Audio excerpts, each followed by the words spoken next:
बुद्ध और उनका धम्म अर्थात जीवन की पवित्रता बनाए रखना, बुद्ध और उनका धम्म अर्थात जीवन में पूर्णता प्राप्त करना, बुद्ध और उनका धम्म कर्म को मानव जीवन के नैतिक संस्थान का आधार मानना, बुद्ध और उनका धम्म मन को निर्मल बनाना, संसार को प्रेम और मैत्री से भर देना।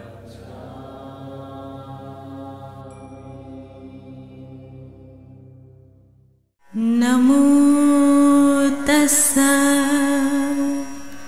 भगवतो अरहतो सम्मा सम्बुद्धस्स।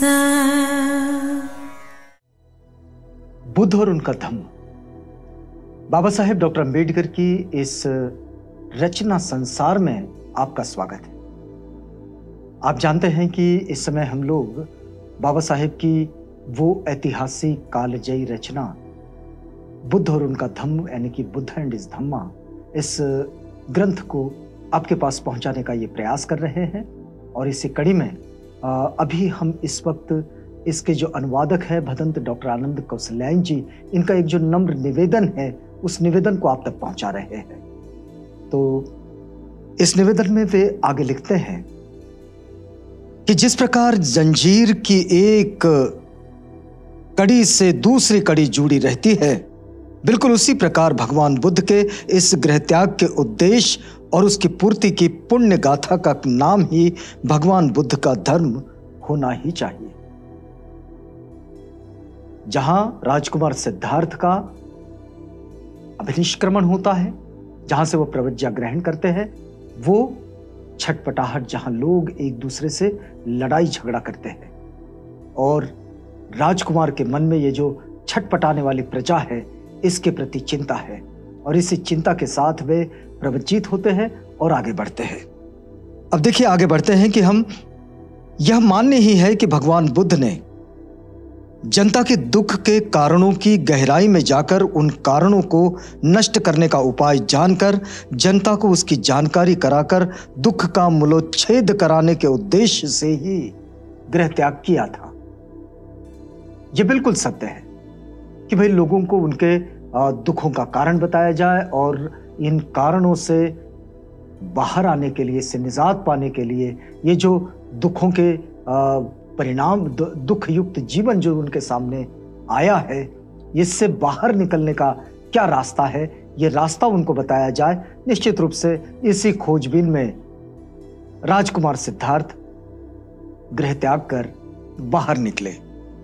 लेकिन अब ये दुख दो तरह का हो सकता है, एक तो सांप्रदायिक दुख और दूसरा सांदिध्य दुख, यानी वो दुख जो किसी को नरक या अपाप में जन्म ग्रहण करने पर भोगना पड़ता है, तथा वह दुख जो किसी को बार बार जन्म ग्रहण करने से भोगना पड़ता है, तथा वह दुख भी जो जन्म लेने मात्र की ही अवश्यंभावी परिणाम है, अर्थात जो दुख जन्म ग्रहण करने का ही दूसरा पर्याय है। जैसा कि लोग कहते हैं कि भाई जन्म हुआ मतलब दुख हुआ, कि दुख तो जन्म के साथ ही जुड़ा हुआ है। तो दुखों की तरफ देखने का एक दृष्टिकोण ये भी है। दूसरी बात, वो दुख जो राग, द्वेष और मोह के कारण उत्पन्न होता है।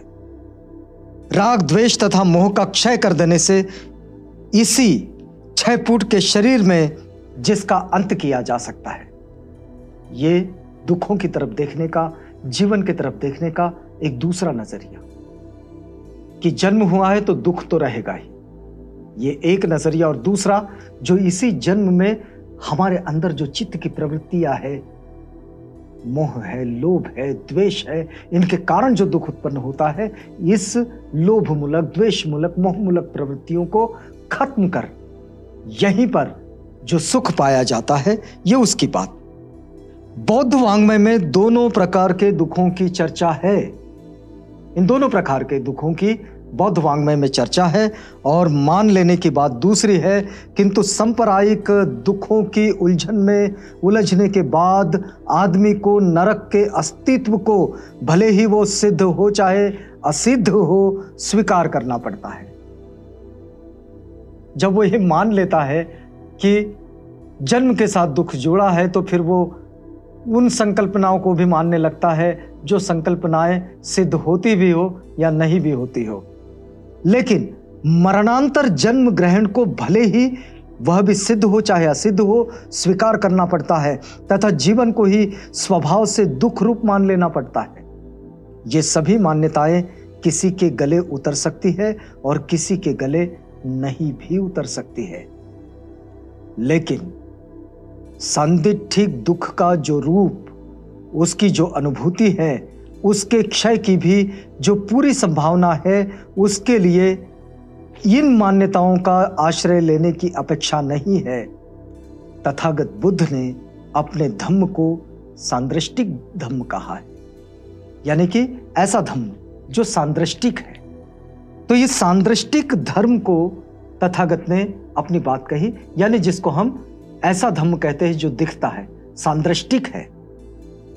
हमारा नित्य प्रति का धर्मानुस्मरण इसी प्रकार का है, जैसा कि बौद्धों के धम्म वंदना में इस बात को देखा जा सकता है। जितने भी संसार में बौद्ध धम्मावलंबी है, वो सारे धम्मावलंबी यही कहते हैं, स्वाख्यातो भगवता धम्मो संदिष्ठिको अकालिको एहि पस्सिको ओपनायिको पच्चतंग वेदितव्यो विन्यूहिति।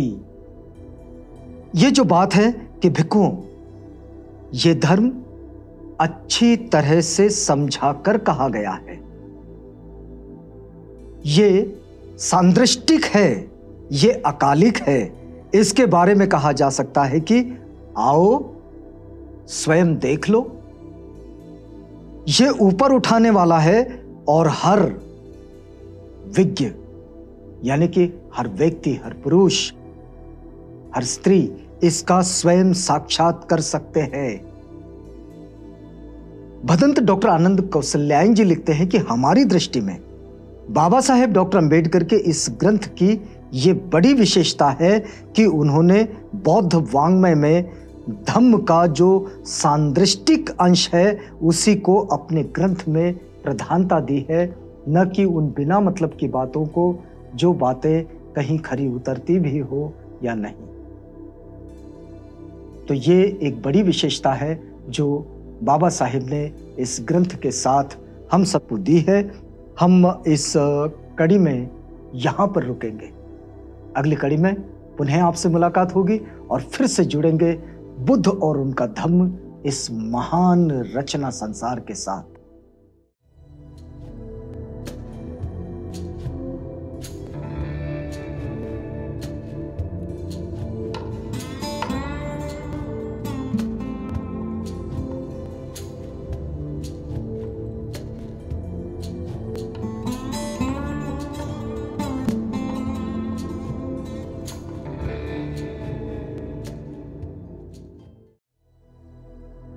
बुद्ध और उनका धम्म